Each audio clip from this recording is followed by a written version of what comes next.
Hi, I'm Shannon Torrance, and I'm a spiritual junkie turned intuitive medium. On today's episode of Magic is Real, I interview YuSon Shin. YuSon is a psychic, she's an intuitive, she's a medium, a spirit messenger, and an energy healer. She's also a passionate teacher. I've watched YuSon give mediumship readings, and she is absolutely spot on and delivers messages with clarity and compassion. YuSon's main passions are teaching and healing, so I really enjoyed getting to know more about the modalities that she practices. I hope you enjoy listening to this conversation as much as we enjoyed having it. If you like this video and want to see more like it, please like the video and subscribe. And don't forget to hit the bell notification. That'll let you know when my next video is up. And here we go, introducing YuSon Shin.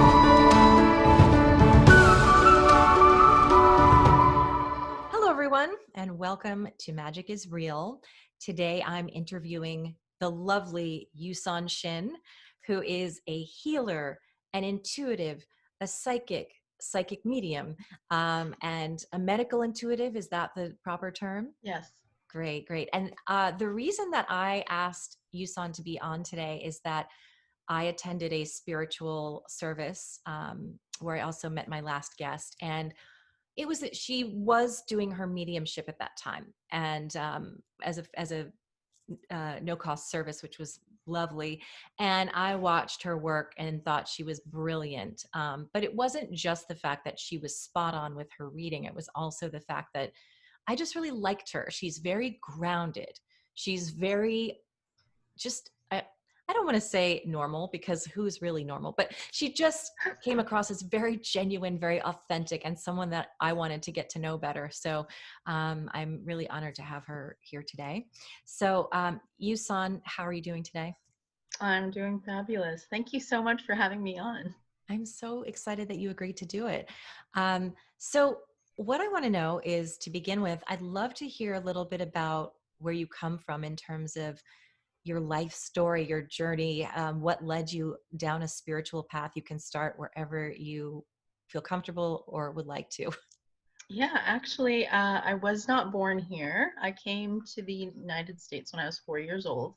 I'm actually Korean, Korean American. And my story should actually give inspiration to all the late bloomers and all the people who never saw this coming, because I had no idea I was a medium up until about 5 or 6 years ago, when I uh, had a trip with my best friend to Lilydale. And if anyone doesn't know what Lilydale is, it's a spiritualist community up in upstate New York near Buffalo. And I had no idea what it was. He just wanted to do an activity there and take a class there.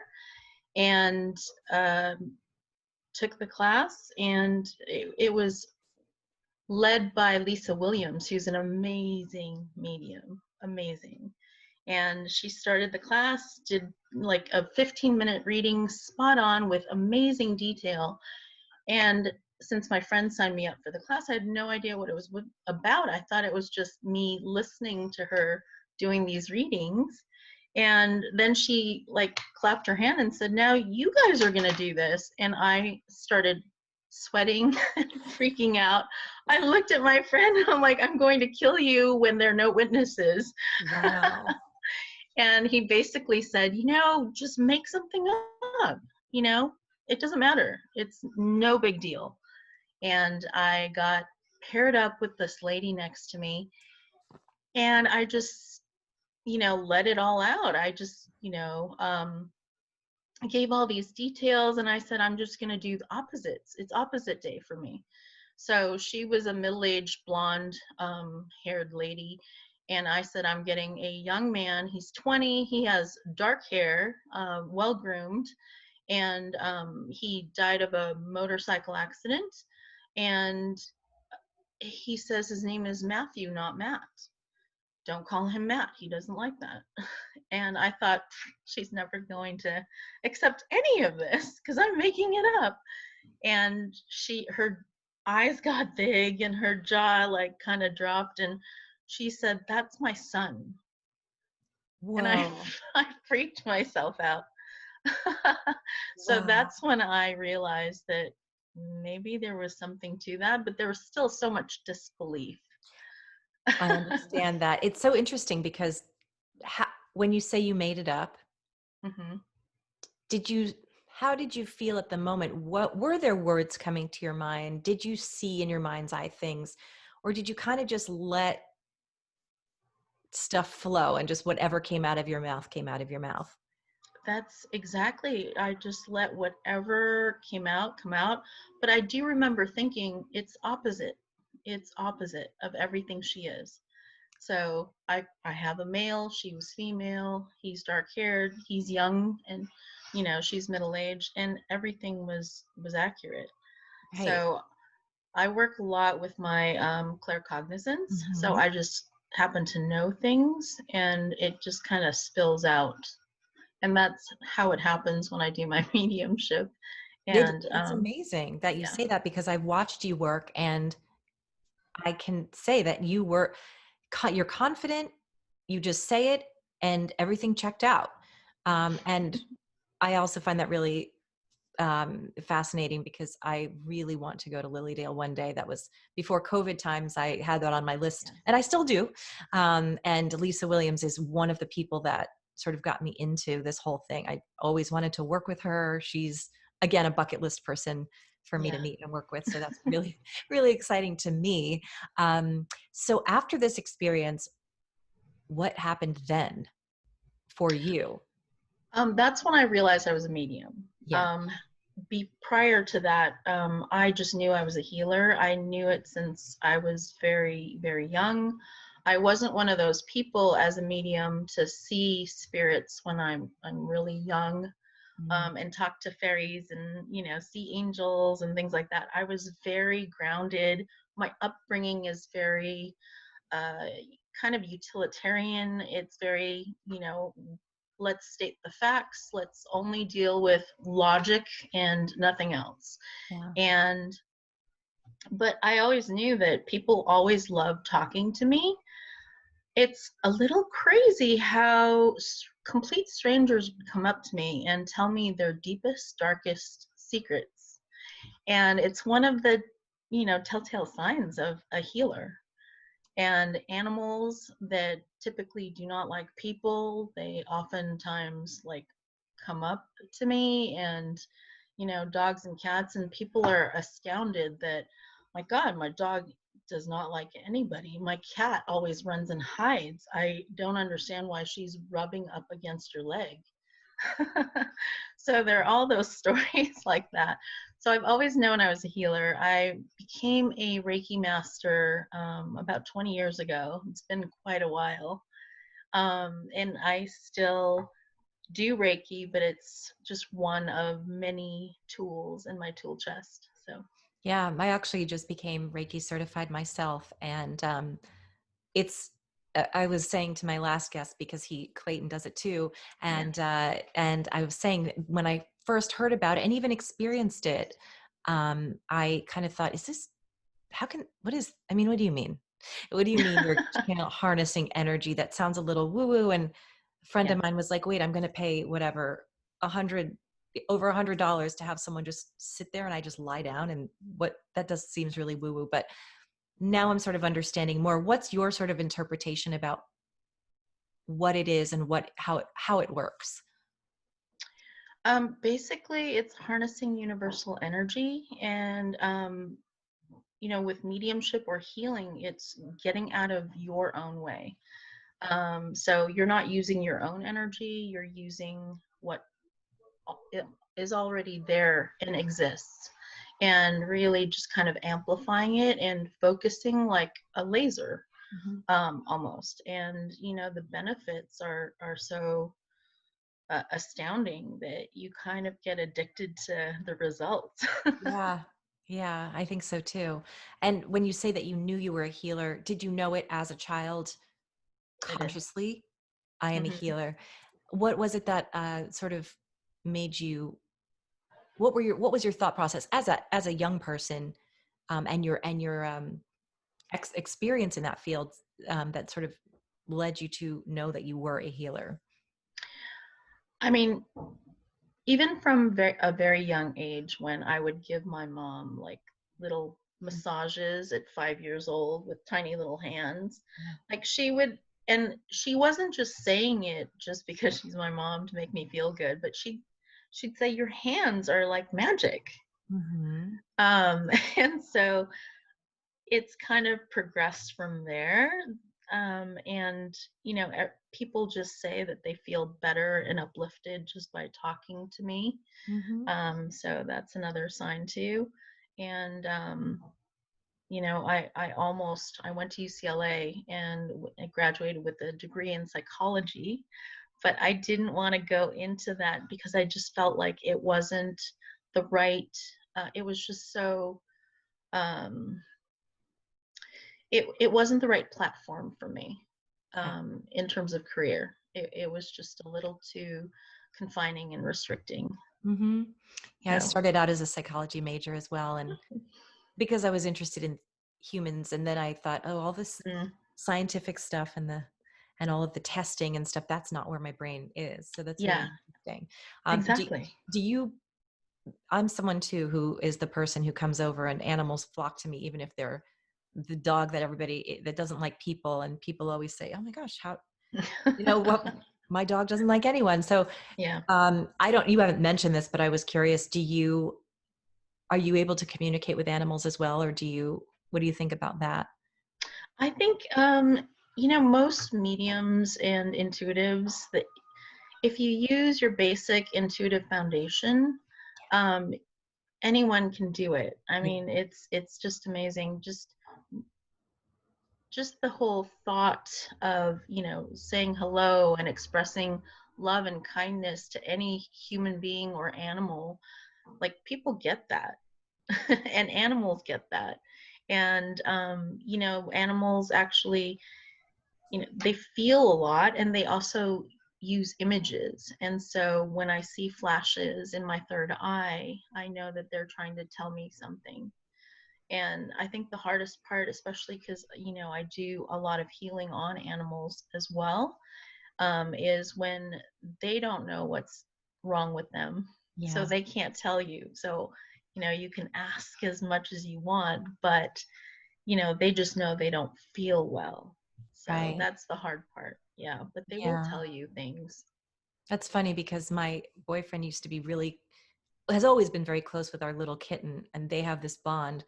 And lately she just avoids him and she keeps coming to me, and he's like, and she hisses at him, and she comes to me, and he keeps saying, is she going through her teenage years? And I said, no, I'm doing spiritual work. So she's picking up on my energy. And I'm like, I think she's drawn towards whatever it is, because she still loves him, but it's just she's now sort of become a mama's girl, whereas it used to always be him. And Yeah. I attribute that to just literally doing all of this spiritual work, more than anything. Oh, So they you, love this energy. they do, yeah. And when you meditate, they'll come to you, or when you're Yeah. in any sort of a spiritual mode, they're very drawn to that peaceful energy. Now, you Mhm. mentioned also that to me that you the medical intuitive stuff that you do. I'm really fascinated to hear about that. Oh, so I mean, you use all of your intuition, and so there are all these clairs as a medium. You use your, clairsentience, the feelings, and sometimes I'll feel. I don't get it as much, but I see it visually. So I imagine an outline of a body, kind of like if someone had died and they drew their body outline in chalk. Yeah. Yeah. Okay. And then the issues would like kind of pop up on this white surface. Like if it's a blood disease, I'll see like red, like images like all over this white outline. Or if there's like a mass or something, I'll see like black, dark spots in their liver or whatever, if it's like liver cancer. And so it'll, using all of the visuals and the feelings and the knowings, I'll just, you know, can detect certain things, and it'll help me direct the energy then, um, to help them heal whatever that is. And um, the intuition's also great for really assessing what blocks are there Mm-hmm. that created that disease, and Yeah. also like, how to remove them, and get rid of like patterns of behavior too Mm-hmm. that maybe contributed to the illness. So Right. it's just really rewarding. It if people don't teach intuition as part of the healing process, I think they're doing a huge disservice. And Right. so, one of the things that I do is I lay the foundation when I teach my workshops. I lay the foundation with intuition is your basic foundation, Mm-hmm. and it's going to help you with everything from medical mediumship, and healing. So, it just really strengthens like who you are as a person and your confidence, Yeah. and you can really like suss people and situations out whenever you want, so, and make the best decisions for yourself. That's so interesting. If you do see something, I know the protocol isn't to say, oh, you have cancer or something like that. But when you do notice, have you ever, I mean, is there any particular thing that stands out when you've had an experience where you did see something that was pretty serious? Or even generally, how do you approach that when you are reading a client without, you don't want to scare them. You do want to say, Right. hey, get this checked out. But what's your sort of procedure for that? I'm a huge believer in karma, so you never want to plant that seed. So I will tell them what I see and feel, and then I will ask them to get it, because I really believe in working closely with, energy work and, the institutional medical, field. Hmm. So, I tell them what I see, but I want them to get checked out. And I work with a lot of people with cancer and animals with cancer. I want them to go get those blood tests. I want them to get those ultrasound, and x-rays and things like that, just so we can have validation that the energy work is actually working, Yeah. you know? Yeah. And I think that really cements, the results, that and the belief in the results in terms of like how the energy work has affected them, on the positive end. So I think it's a marriage, and it should be treated as such, and to poo-poo like Western medicine altogether is just not something that I agree with. Right. I think there's a good marriage to all of that. Absolutely. I mean, there's so much medicine. I would kind of say there's almost only so much medicine can do, and then the other half is mindset, manifesting, um, energy. But of course, if you have cancer all over your entire body, you're probably going to want to choose a definite treatment option. But I think it is a really great supplement, if not, like you said, marriage, which makes a lot more sense to me. And it's Right. reminds me of Anita Morjani's story, Yeah. where she was riddled with cancer and then had a near-death experience and came back with all this new knowledge about why this cancer had manifested in her body, and it had to do Hmm. with low self-esteem and not loving herself, and sort of that became a poison in her body. And then once she learned the lesson on the other side, her tumors spontaneously shrunk, which sounds crazy, but she's here to But tell it's the tale. possible. And yeah, and I'm sure her doctors would have said, hey, she's not telling the truth. If they would have come forward and said, that's not what happened, but it seems to have happened. And I believe in the power of that, which is Yeah. incredible. Yeah. But how validating to have those images, before and after, Yeah. and to be proof of the miracle that exists every Yeah. day. So I had a client who had a breast mass. It was breast cancer. She knew it. She came to see me, and she worked with me, already having planned her surgery, Hmm. and she knew the size of the mass and everything. And as she was getting closer to the date of the surgery, um, she had images, collected, and data samples the mass went from like 6 millimeters to almost like a speck of sand, like Wow. in the 6 sessions that we worked on her. So, I mean, that's just really validating evidence. That's what really excites me. That's, Yeah. yeah. I So mean, it's this not just, us saying, well, I cured you. It's the proof is in the pudding. absolutely. Yeah. Is there, because there's also the concept of a soul having a path. So a soul chooses its challenges. Uh, do you think that there are people that they just won't, I don't want to say they won't benefit, because I think energy healing will always benefit in some way, but what do you think about, there are people who are just sort of, that's their path, is perhaps their path was that they were going to get sick and they were going to pass on perhaps before their time, or whenever it's, Hmm. anytime it's due to disease, it feels before your time. Do you think that energy healing, what do you think about that in terms of energy healing? Will it not work? Is it, I mean, I would assume it's still worth doing. Obviously, it's always worth doing. But Yeah.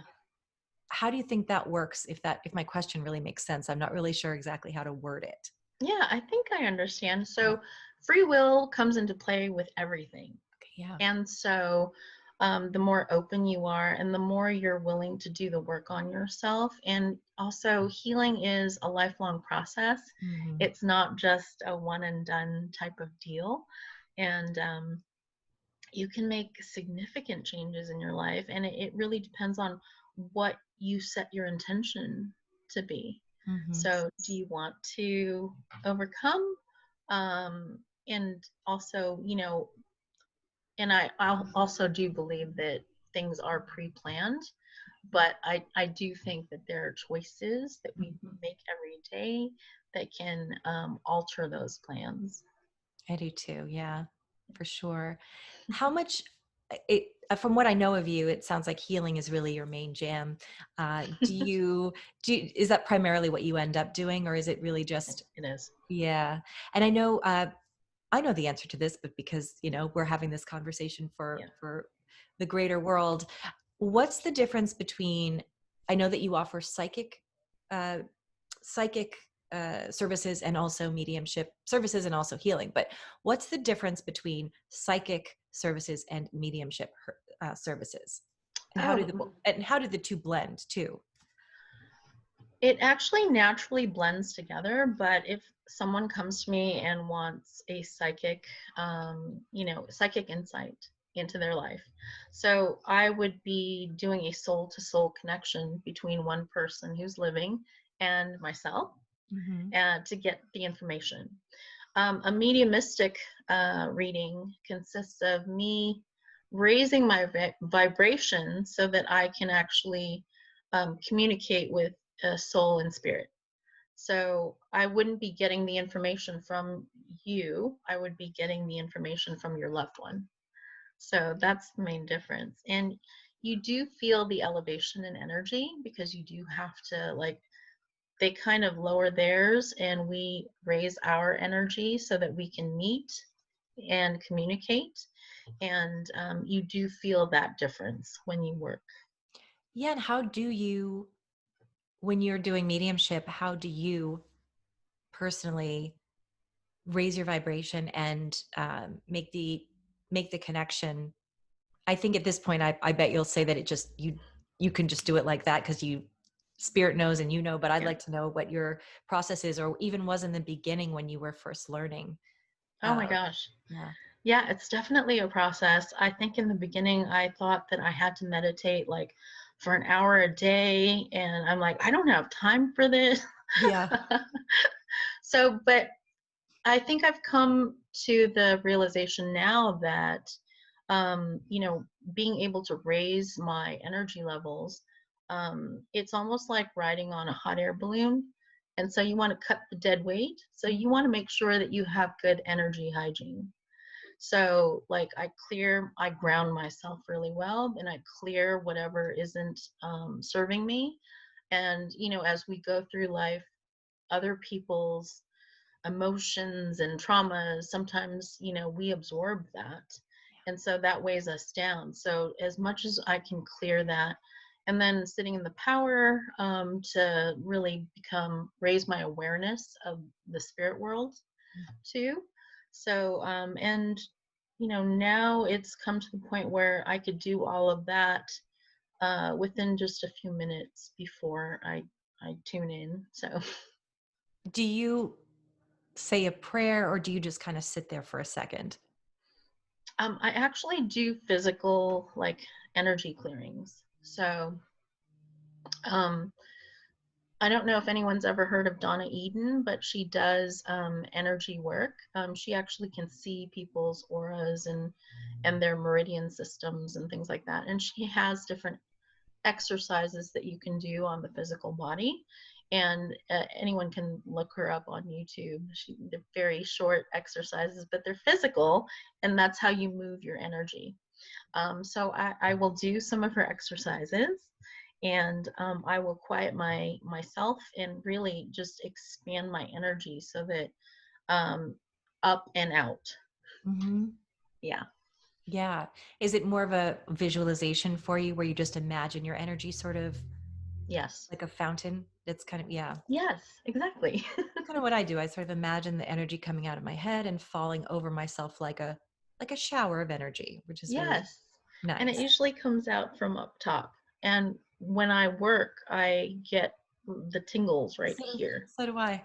Yeah. That makes me feel so much better. And I've said it, I think I've said it in every episode because it's the main reason that I know it's happening because it didn't happen before I started doing this work. And if Yeah. I go a few days and I haven't meditated or really made an intention, I don't feel it. But at first I thought, should I get tested for MS or is it hormones or am I just wanting this to be true? But it's actually a physiological thing. And now it has been consistent. It's happening right now because they're saying, yep, it's now I know when it happens, it's because there is spirit present or I am connecting with spirit, which is so cool.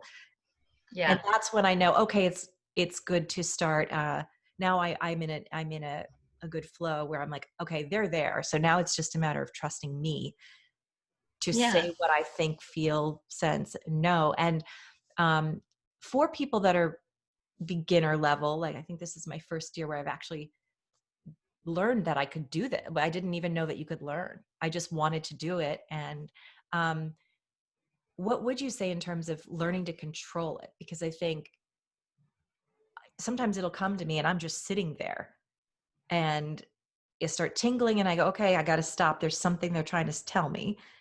And last week it was Clayton's grandmother coming to me and I texted him and said, got this lady. He's like, that's my grandma Mildred. And I'm like, oh my gosh. Okay. But how do you, sometimes it's, I don't know how to access it at all times. There are times where I just can't get it. It just won't come. And there are other times where it comes when I'm not even trying. Right. So if because you're a teacher, and that's why I want to ask you, I know that one of your passions is teaching. So for your students, what kind of insight do you have about that? I agree with your belief system that everyone is capable of doing all of this work, including the mediumship and the healing. Um, I think it's so important to like not learn how to control it, but to get out of your own way. Because what our conscious mind does is it likes to tell us, oh, that's just crazy. Yeah. That's not real. So you just have to kind of come with this openness and, set your disbeliefs aside. Yeah. So that's really important. The other thing too is to really understand how it works so that you don't like start thinking that oh my god, is this normal? Because once you're comfortable with the signs, I think it's just reassuring, right? Because Yeah. then oh, I got this, Yeah. the process has started. um and it's just really important just to have that level of comfort. It's more the more you do, the more comfortable you get. And there's no substitute for practice, really, Mm-hmm. for anything. So, That's true. And so I know that you are a teacher. What modalities do you teach specifically? so in my 2-day workshops, I teach intuition as the foundation, and we heighten all of our clairs. So everyone gets comfortable with their, clairsentience, their clairvoyance, seeing things, feeling things, knowing things. And we do like exercise after exercise. So it's like fun. You're actually learning how to trust yourself in these fun exercises, and usually with partners. And people will validate like what you've been feeling, or what you get. And that's like um, some of the most constructive like points when you practice too, when someone validates like that you got Clayton's grandmother. Yeah. Whereas, oh, some older lady came, like, I don't know who she belongs to. So it's always really important. I've never had the problem where like I was bothered by spirit when I wasn't ready. Basically they know just to come to me when I'm working. They just know. Right. I have really strong boundaries in that way. Yeah. So also like learning to like having my students learn to control that too, because if you open yourself up like 24/7, you're going to get exhausted, Right. because spirit takes a lot of energy Yeah. to connect with them. And so, you want to conserve, and you want to be like that laser so that you can get whatever you need done, and get it done and get it out and get out.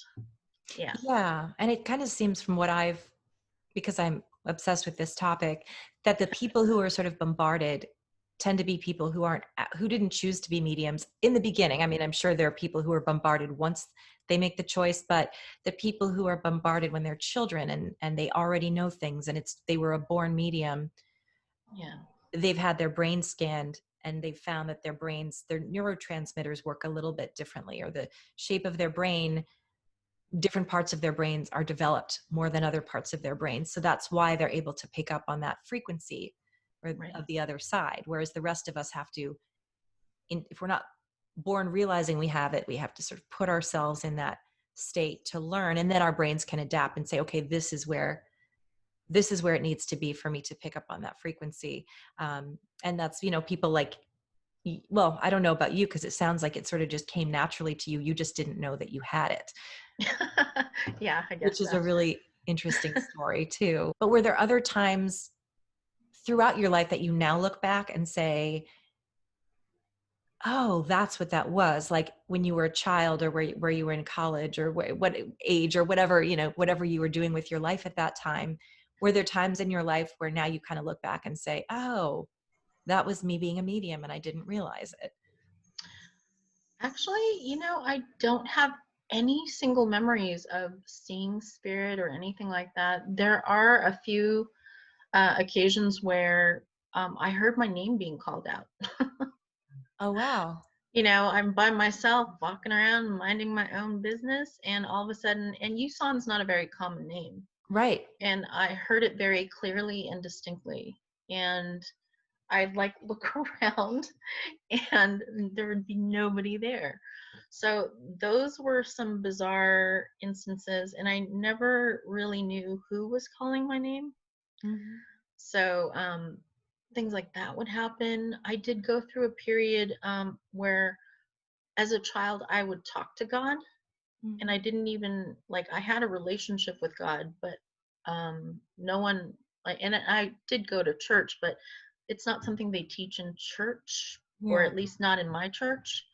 But I remember, like, every night I would just like have this conversation with God.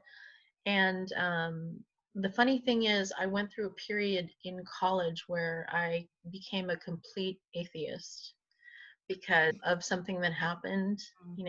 I was physically assaulted, Mm-hmm. and it had me shut down my faith. Yeah. So, but the interesting thing too is, in college, after that happened, after the healing process, um, I felt like God was trying to like tap, tap, tap me on the shoulder, because in a span of like a week, I had, those people who solicit you for, prayer and God and all these things, come to my church, God loves you, and handing out flyers on campus. And I had 7 people do it to me within a span of a week.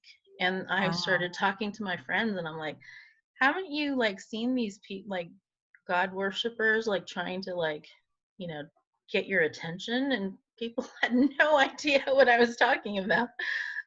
Wow.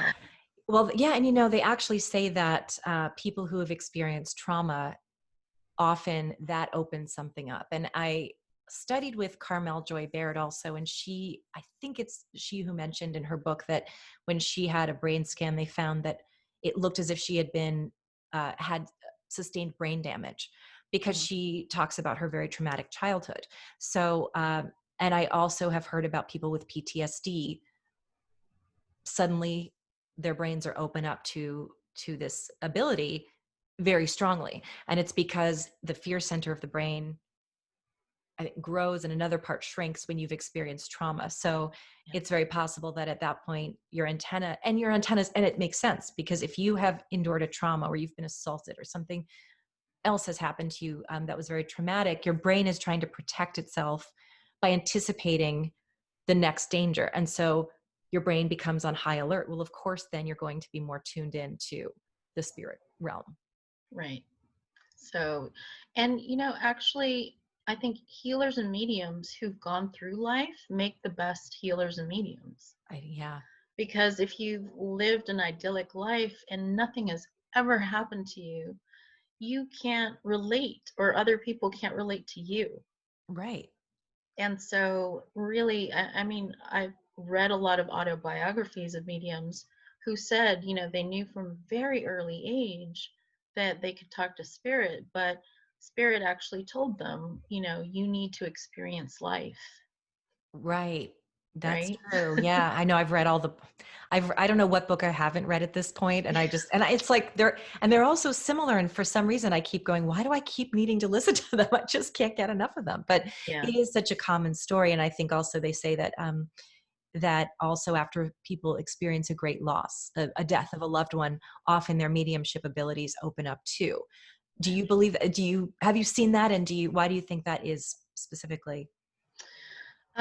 Well, when for the loss, I think it's just almost like your heart crying out Yeah. to like, Mm. you feel that person again.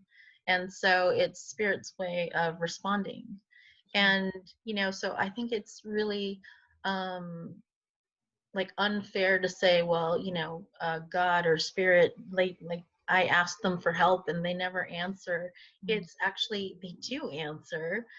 It just doesn't come in a form that you might recognize and you might Right. not, see it and feel it, but they do. So that's also part of the training, like to actually be able to see the signs, like their symbols and um, their feelings and like synchronicities that happen. And that's like everything that spirit and God does to like communicate with you and even your guides. Mm-hmm. So it's so important to be aware of how communication happens. That is so true. I don't think I ever noticed it before. And only when I intentionally set out to look for signs did I start seeing them everywhere. Yeah. And I have mentioned on this show that that's why I named this show Magic is Real, because it was like as soon as I started to notice it and ask for signs and be aware, I was like, it's everywhere. Yeah. And that just led me to see the world as such a magical place. Like there is magic there. We just have to believe in it or tune into it. It might be as simple as, one day I said, show me you're there. God, I want my guides to show me that I want to see a white feather, not just a white feather underneath a telephone pole where white birds flock. Obviously I'll see one there, but in Yeah. strange places. And it was like, then I found one on the staircase at someone's house, ran just a white feather there. Um, and then I was walking down the street and sure enough, there's my white feather. And it's like in the middle of nothing, there's nothing there but a white feather. And that might not be enough for a non-believer. They'd be like, oh, that's just a coincidence. But when you really start to see the patterns and the repeating numbers, Yeah. or, like I woke up recently and I just woke up and I said, all right, let me look at the clock. What time? I go, if it's 444, I'm going to freak out. I look over and it's 444. I'm like, it's predictable at this point. What signs and symbols do you have you witnessed? Do you have any stories about that, or in your own life? How do they manifest for you? I used to see feathers all the time when I first started doing this work. I have a special connection with hummingbirds and butterflies. Mm. So I don't know, like one day I was walking with my dog and like something said, stick your finger out, stick your hand out. So I did. And this butterfly that was flying all around me all of a sudden landed. It was like a Snow White moment. Oh, that's so beautiful. And I just knew it was spirit. So I have that. I have repeating numbers. I see 12, 21 all the time. I see 111. I see 444. They're just numbers that, and it continually evolves too as I'm going through things in life. Yeah. So, and then I look up the, what these So do numbers I. mean. Yeah. And it's always so fascinating because it's spot on. Yeah. I know. Do you use tarot cards at all? Is that your thing or not? I personally don't, because I have a belief that I want to be empowered enough with my own intuition that I could do whatever I need to without any tools, Mm-hmm. except the tools that we carry inside. Yeah. So that's what I teach my students. That's what I do for myself. I've never really gotten into tarot cards, but I know some people like that. They're amazing readers. Yeah. Yeah. And I do use them as a crutch. I think sometimes if I'm in a reading and I'm a practice reading and suddenly I'm like, okay, nothing's resonating, which hasn't happened as I get better. It doesn't happen so Yeah. much. But when I would get stuck, I go, let me just pull a card, if for no other reason than to calm my own nerves and stop and get out of my own head. And then it would start to flow from there. But it was just because I Yeah. wasn't putting the focus on myself. It's like, let's spirit talk through the cards instead of through me, because then the pressure's off. But Yeah. yeah. It is a great way to get out of your own way. Yeah. So I'm not like, poo-pooing using any tools, Yeah. but it's just really good to, be able to rely on yourself. And I do a lot of muscle testing too, for my healing work. Can you talk about that a little bit and describe what that is? Yeah, so muscle testing is like kinesiology. Basically, your body is without your thoughts are just automatically connected to all that is and above and below and with everyone else. And so it also is connected to truth. And so your body just will know certain truths. And so you can muscle test for what is true. And so it's amazing Yeah. um, that you can just muscle test just about anything as long as you phrase the question properly and it's a simple question. And I think the problem that most people have is they ask too many questions within one question, Yeah. so then Yeah. you'll get a conflicting answer. Right. Will I have Yep. money? And when I do have money, am I going to get to move? And when I move, what am I going to get? And it's like, now you're all over the place. Yeah, exactly. But the other thing too is you have to clear yourself. Right. So you can't be really uh, invested in a certain outcome. So it doesn't matter. You just have to clear yourself first before you muscle test. I think that's another common mistake that people make, Mm-hmm. because one of my students actually said to me, I keep muscle testing like whether or not I can eat ice cream, and it always says yes because I love it. And then I always get diarrhea. I'm Yeah. like, Because you want it to be true. So right? yeah, that's funny. Exactly. So it's like the pendulum, I guess. Yeah. Like, and it's that thing where you're, I've heard that before, where it's like stand in a place and then see which way your body's moving. And is that the sort of Yeah. the muscle test thing? Yeah, well, I use my fingers. There's so Oh many yeah. ways to muscle test. Yeah. If you move forward, that's a yes. If you move backward, that's a Yeah. no. Or you can hold vitamins and hold it against your solar plexus. And if you move forward, that vitamin's going to be strong for you. Oh, And if you start moving backwards, it's not strong for don't you. take that vitamin. Exactly. I've two more questions for you. One is just generally when you're doing a mediumship reading for somebody. I know that you said in the beginning, and you mentioned this, that it just sort of comes out. Do you find now that you're even stronger because now this is what you're doing? Do you? I know you mentioned claircognizance, so that's a lot of just knowing something. Do you also have what? How much of it is clairvoyance for you, clairaudience, and that sort of thing? My three strongest clairs are clairvoyance, clairsentience, I feel things, and claircognizance, I just know things. Right. And so I've noticed lately that when I do my mediumship readings, I will talk really, really fast. I'm not a very fast talker normally, Yeah. but when I do my mediumship, it just kind of comes out. And I think the spirit works through me that way because if I hesitated or if I thought about it, my logical brain would stop me. And so it's kind of that my way of being free flowing and just letting whatever come out, be true, and it usually hits. Yeah. And that's hard I think for a beginner medium, that's always difficult to trust what you're saying isn't being made up. And Yes. yet I find that the more I'm pushed to do that, and Clayton was kind enough to push me through an exercise the other day where he's like, just don't even stop. And I'm like, what do you mean? And all of a sudden it was like, oh yeah, everything started to come. And it's just a matter of trusting Mhm. that you're not making it up. And if whatever's coming out is coming out because spirit is guiding it to come out, which is what happened to you, I think, that first time, where you're like, I'm just going to Yes. make it up. It's an opposite. And spirit was probably telling you, make it an opposite.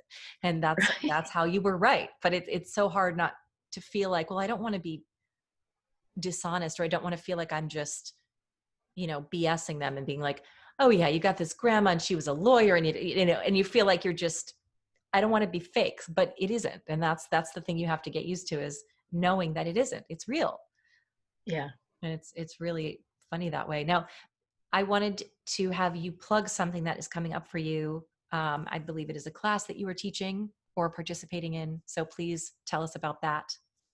It's actually a class that I'm hosting. So Oh, that's one of the healing modalities that I use is the Bankston energy healing method.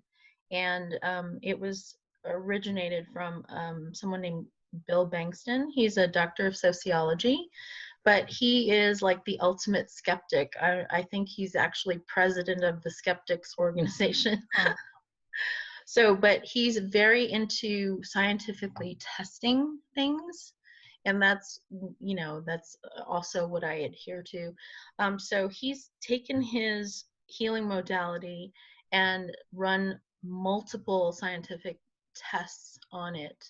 And basically I know this is going to sound terrible, but they injected mice with a very aggressive form of mammary cancer, and he would do the hands-on healing with them, and teach others how to do that, and all of the mice would go into remission.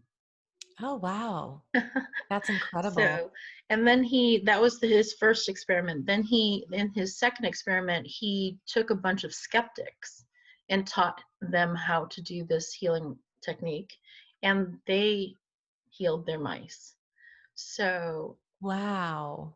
So he actually travels all around the world teaching his modality. It's like one of the best healing modalities and manifesting modalities. So, in the process that you have to do to get the healing energy out of your hands, you actually have to think about things that you want to manifest. I mean, how fun is that? Very fun. And the things that you manifest like actually come true. So I've manifested things like this Fitbit for free. When COVID hit, there were no thermometers, or the thermometers were so expensive, and I got one sent to me.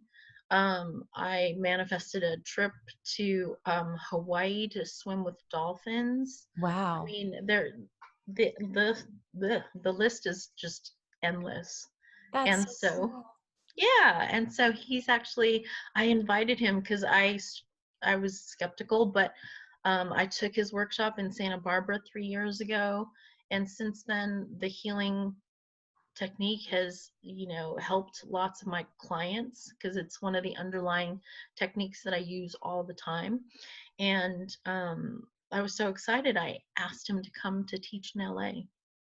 Wow, that is so cool. And can the information be found on your website? Yes. Okay. So he will be here February 19th through the 22nd Okay. of next year. Great. And I'm going to post it underneath the video, but just can you just tell us your website information for anyone who wants to write it down right now while they're in the midst of watching this?